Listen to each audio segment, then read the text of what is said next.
Good morning all of you. Good morning sir. जैसे कि article हम लोग पढ़ रहे थे ना, यस सर। आर्टिकल में क्या क्या हुआ था कल के पिछले क्लास का थोड़ा सा देखते हैं क्या है।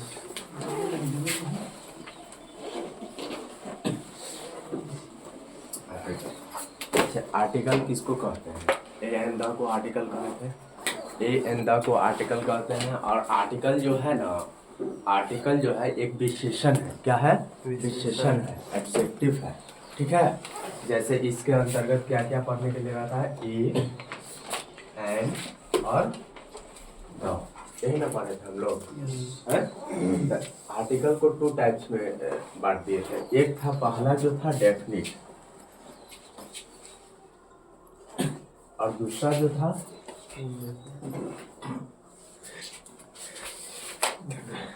indefinite, है ना? Yes sir. थोड़ा सा ध्यान दीजिए ना। पहला जो था और डेफिनेट आर्टिकल था, दूसरा जो था वो कौन सा आर्टिकल था? Indefinite article. तो डेफिनिट आर्टिकल के अंतर्गत क्या हम लोग पढ़े थे? तो क्या पढ़े थे? तो। और इनडेफिनिट आर्टिकल के अंतर्गत क्या पढ़े थे? ए और यही ना पढ़ाए थे। Yes sir. फिर एक चीज बताए थे कि ए का प्रयोग कहाँ होता है और एन का प्रयोग कहाँ होता है। बस कल का क्लास जो बेसिक था, और उसके बाद फिर नाउन वगैरह का चलने लगा था, यही ना हुआ था। तो अब आज जो है ए और एन का प्रयोग जो होता है वह कहाँ होता है और किस प्रकार से होता है, थोड़ा सा हम लोग समझेंगे। ठीक है। पॉइंट नंबर फर्स्ट में लिखा हुआ है। पॉइंट नंबर फर्स्ट में क्या लिखा हुआ है? लिखा हुआ है द को दी बोलेंगे, यानी कि हम लोग इसको कहीं कहीं द भी बोल देते हैं, कहीं कहीं क्या बोलते हैं? दी भी बोलते हैं ना। तो द कहाँ बोलते हैं और दी कब बोलते हैं, एक चीज के बारे में आज थोड़ा सा हम लोग जानकारी करेंगे।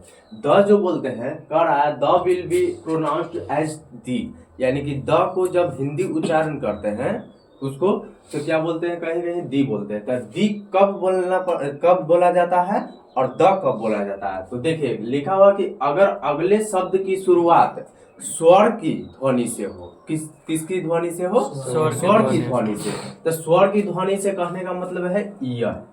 ईयर जो ई आया, ई जो आया, ई तो ई आया ना, ईयर। इसका प्रोनाउंसिएशन करेंगे तो ई आ जाएगा। क्या आएगा? ई आएगा। तो इसके लिए हम क्या इसको बोलेंगे?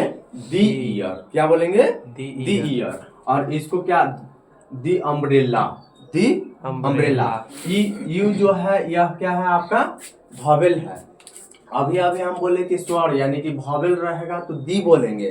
तो कोई जरूरी नहीं है, उसको जब तक प्रोनाउंसिएशन नहीं करेंगे तब तक उसको हम कंफर्म नहीं मान सकते हैं।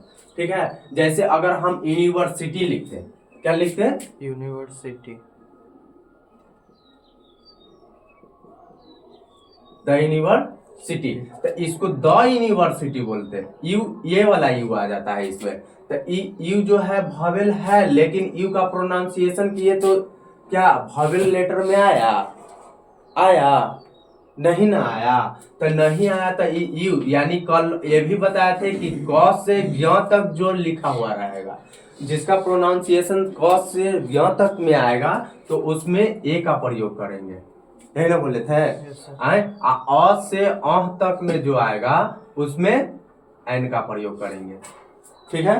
तो अब हम ये चीज नहीं है, हम लेकर चल रहे हैं द वाला। तो द क्या हम बोले कि जब भी स्वर लेटर से अगर स्टार्ट होगा तो क्या हम बोलेंगे? उसको दी बोलेंगे। अब वॉवेल से रहेगा तो दी बोलेंगे, और कॉन्सोनेंट यानी व्यंजन से रहेगा तो क्या बोलेंगे? द बोलेंगे। इसका एग्जांपल नहीं लिए हैं? चलो न लिए हैं तो ये भी एग्जांपल इसका हो जाएगा। ठीक है, ठीक है ना। अब देखिए थर्ड पॉइंट में क्या कह रहा है कि कहां पर ए और कहां पर एन का प्रयोग करेंगे। अभी हम 2 वर्ड बोले हैं कि ए का प्रयोग जो होता है अगर अगले शब्द की शुरुआत क्या हो? व्यंजन से हो तो क्या प्रयोग करेंगे? ए का। अगर वॉवेल से हो तो क्या चीज का प्रयोग करेंगे? एन का प्रयोग करेंगे। ठीक है, यहाँ तक किसी को प्रॉब्लम नहीं ना है? नहीं सर। चलिए तो यहाँ तक फटाक दबर कीजिए, तो उसके बाद रूल लिखवाएंगे कि ए या एन का प्रयोग कब होता है, कहाँ होता है। अब हम लोग देखेंगे ए एन का प्रयोग। ए एन का प्रयोग कहाँ कहाँ किया जाता है। सबसे पहले देखिए लिखा हुआ है कि ए और एन का प्रयोग सिंगुलर काउंटेबल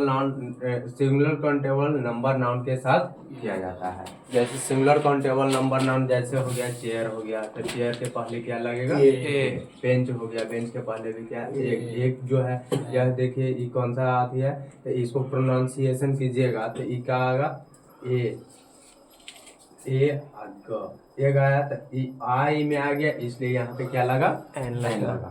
ठीक है, ये क्या है कॉपी एक्सेट्रा। ठीक है, अब सेकंड पॉइंट में करा कि यदि किसी नाउन के पहले एडजेक्टिव या एडवर्ब का प्रयोग हो तो उस स्थिति में आर्टिकल ए एन का प्रयोग करते हैं। तो किसके अनुसार करेंगे, तो वही एडजेक्टिव के अनुसार करेंगे। जैसे लिखा हुआ है ही इज अ मैन, अगर खाली स्थान यहाँ पे दिया हुआ रहता, दे दिया ऐसे क्वेश्चन यही रहा, ठीक है, ऑप्शन डाल दिया a and the no article, एंटी, हाँ नन ऑफ दिस, ये भी हो सकता है। इस चार को ऑप्शन डाल दिया तो आप लोग क्या इसमें पुट कीजिएगा ए। ठीक है, अब उसी अनुसार क्या कर रहा कि he is an ideal man. ठीक है, अब देखिए सेकेंड पॉइंट में लिखा हुआ है कि एक्सक्लेमेटरी सेंटेंस जिसकी शुरुआत व्हाट से हो उसमें आर्टिकल ए या एन का प्रयोग किया जाता है। जैसे लिखा हुआ है कि what a cool boy, you are a या एन, जैसे नहीं लिखा हो रहा था व्हाट अ प्रीटी गर्ल, क्या खूबसूरत लड़की है। तो ये सब जो अचानक से वर्ड निकलता है मुंह से, क्या ओ माय गॉड, ये सब जो वर्ड है सेंटेंस पे ऐसे हम पढ़ा चुके हैं। अगर नहीं पढ़े हैं तो देख लीजिएगा सेंटेंस का वीडियो। तो ये सब जो अचानक से मुंह से वर्ड जो निकलता है ना, ये सब जो है वह कौन सा सेंटेंस कहलाता है, एक्सक्लेमेटरी सेंटेंस। ठीक है, तो करा what a cool boy you are, last में क्या लगा हुआ रहता है, एक्सक्लेमेशन मार्क लगा हुआ रहता है। तो ए या एन, तो एन इसमें तो कोई बच्चा बोल देगा कि सर ये तो कॉन्सोनेंट है, तो कॉन्सोनेंट के पहले ए या एन का प्रयोग होता है, तो एन क्यों लगा, तो इसका हिंदी उच्चारण करोगे ना तो ये आ जाएगा ऑनेस्ट। क्या आता है ऑनेस्ट, ऑनेस्ट लिखाता है जैसे होता क्या उसका मतलब ईमानदार। तो होता है, जैसे कहने का मतलब कि जैसे पैसेंट जो होता है, क्या होता है पैसेंट, तो पैटेंट लिखाता है लेकिन पढ़ा क्या जाता है, पैसेंट पढ़ा जाता है। तो ये सब थोड़ा सा हिंदी उच्चारण या प्रोनाउंसिएशन जब करोगे ना तो समझ में आ जाएगा। तो इसको क्या हम होनेस्ट ना बोल के क्या बोलेंगे, ऑनेस्ट। ठीक है, तो क्या हो जाएगा यहाँ ऑनेस्ट लिखा हुआ है। थर्ड पॉइंट में कह रहा है कि यदि किसी की मात्रा या वजन तौल को बताने के लिए भी आर्टिकल ए या एन का प्रयोग किया जाता है। जैसे कहते हैं गिव मी अ पेन, तो एक क्या बता रहा है, यानी कि किसको डिनोटेट कर रहा है कि एगो पेन और एक कॉपी दो मुझे। ठीक है, फिर कह रहा है अ किलो ऑफ राइस। हाँ देखो, अगर क्वेश्चन को फंसाने के लिए रहता, अगर क्वेश्चन को फंसाने के लिए रहेगा तो देखो इस टाइप का क्वेश्चन दे देगा आपको, दे देगा ए किलो ऑफ, ठीक है, खाली स्थान राइस। ठीक है ना, ऑप्शन दिया, ऑप्शन ए में एन, बी में द, सी में ए, डी में कटकुट, मतलब कि नॉट। ठीक है, तो इसमें आप लोग क्या पुट कीजिएगा, ए कीजिएगा कि एन कीजिएगा कि द कीजिएगा कि कटकुट कीजिएगा, क्रॉस होगा ना, मटेरियल ना होता है। क्रॉस क्यों होगा, तो राइस जो है आपका कौन सा नाउन आ जाएगा, मटेरियल नाउन। तो मटेरियल नाउन के पहले आर्टिकल का प्रयोग होता है या कल का भी क्लास में हम बताए हैं कि मटेरियल नाउन जो होता है, मटेरियल और अब्स्ट्रैक्ट नाउन जो होता है वह कौन सा नाउन कहलाता है, अनकाउंटेबल नाउन, दोनों मिलाकर। तो हम बोले थे कि अनकाउंटेबल नाउन के पहले आर्टिकल का प्रयोग नहीं करते हैं। तो यही सब क्वेश्चन इस टाइप का ही अगर दे दिया जाएगा तो ध्यान में देखिएगा, टेस्ट वाला में भी क्वेश्चन बहुत सारा ऐसा डाला हुआ रहेगा। तो ये सब ध्यान देना है कि मटेरियल नाउन कौन है और कौन अब्स्ट्रैक्ट नाउन है। ये दोनों में अगर कंफ्यूजन हो जाएगा तब क्वेश्चन गलती बनाएगा, नहीं तो ढेर बच्चा का मारता ए राइस, मरता कि नहीं मारता। यही यही सब फंसाने वाला क्वेश्चन होता है, ठीक है। तो फंसना हम लोगों को नहीं है। नहीं है, ठीक ना। चलिए अब फोर्थ पॉइंट में लिखिएगा, फोर्थ पॉइंट में लिखिए। चलिए फोर्थ पॉइंट में कह रहा है कि किसी